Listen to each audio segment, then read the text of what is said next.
Salam sejahtera sahabat, selamat berjumpa dalam Renungan Malam Rema. Harapan Rema, sahabat selalu dalam kasih dan perlindungan Tuhan ya. Baik sahabat terkasih, sebelum masuk ke perenungan, mari kita mohon tuntunan Roh Kudus agar kita dimampukan untuk memahami dan melakukan maksud dan kehendak Tuhan. Mari berdoa. Bapa kami yang di sorga, kami bersyukur untuk kehidupan yang masih Engkau anugerahkan bagi kami. Juga kami bersyukur untuk kesempatan yang masih Engkau berikan, sehingga malam hari ini kami diperkenankan untuk belajar akan kehendak-Mu melalui Rema. Tuntunlah kami dengan Roh Kudus-Mu, sehingga melalui Rema kali ini kami mampu untuk memahami dan melakukan kehendak-Mu ya Bapa. Ampunilah dosa kami. Dalam nama Yesus Kristus kami berdoa. Amin. Sahabat Rema yang diberkati Tuhan, ayat firman Tuhan yang akan menuntun Rema kali ini terbaca dari kitab 1 Samuel pasal 17 ayatnya yang ke-45 yang berbunyi demikian. Tetapi Daud berkata kepada orang Filistin itu, "Engkau mendatangi aku dengan pedang dan tombak dan lembing, tetapi aku mendatangi engkau dengan nama Tuhan semesta alam, Allah segala barisan Israel yang kau tantang itu." Sahabat Rema, kisah pertempuran antara Daud dan Goliat adalah salah satu kisah yang terkenal dalam Alkitab. Semenjak sekolah minggu, peristiwa ini sudah diketahui dengan baik oleh setiap orang Kristen, yaitu karena pertolongan Tuhan, Daud yang bertubuh jauh lebih kecil daripada lawannya Goliat, ternyata berhasil mengalahkan dan membunuh orang Filistin itu. Usia Daud pada waktu membunuh Goliat tidak mungkin di atas 30 tahun. Kemenangan Daud atas Goliat terjadi jauh sebelum Daud menjadi raja, karena dalam 2 Samuel pasal 5 ayat 4 tercatat bahwa Daud menjadi raja pada usia 30 tahun. Alasan yang memperkuat argumen ini adalah pada waktu melawan Goliat, Daud belum menjadi tentara atau bagian dari pasukan bala tentara Israel. Daud waktu itu hanyalah seorang gembala kambing domba milik ayahnya. Berdasarkan kitab Bilangan 1 ayat 3, semua laki-laki Israel yang berumur 20 tahun ke atas saja yang bisa menjadi tentara di Israel.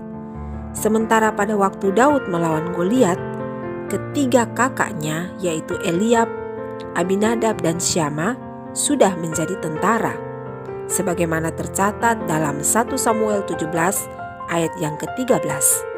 Itu berarti usia Daud belum mencapai 20 tahun, atau Daud melawan Goliat saat masih belasan tahun.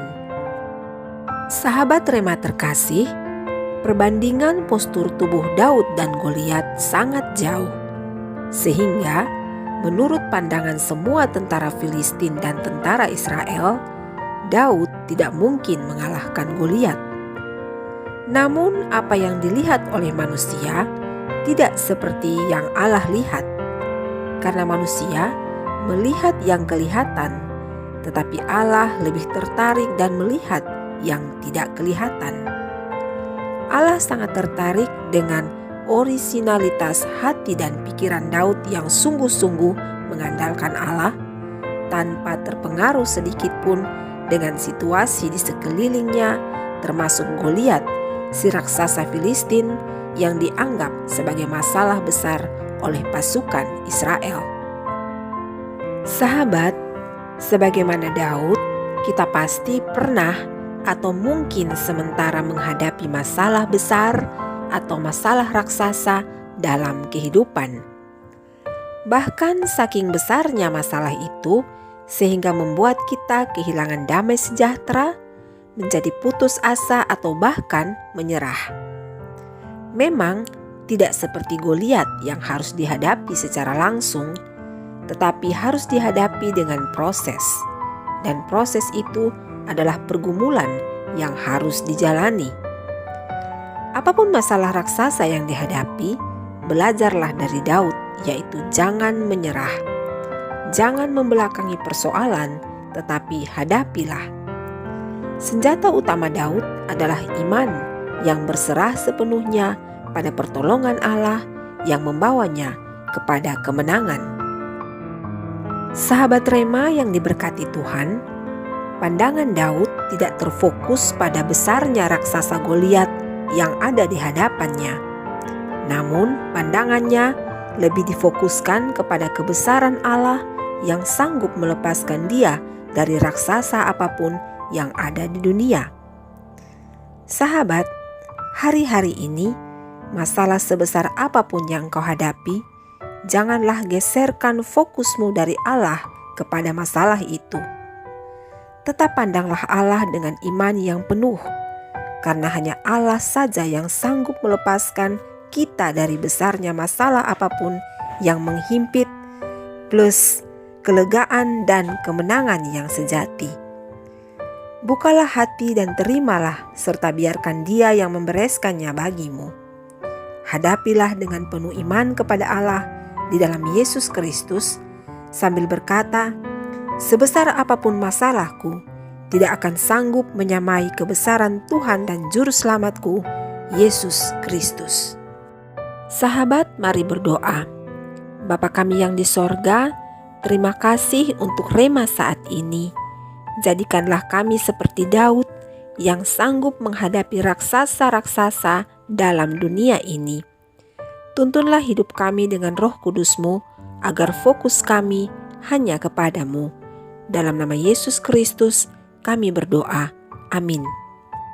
Sahabat Rema terkasih, kiranya dengan Rema kali ini iman kita kepada Yesus Kristus semakin kokoh, sehingga masalah hidup sebesar apapun sanggup untuk kita hadapi.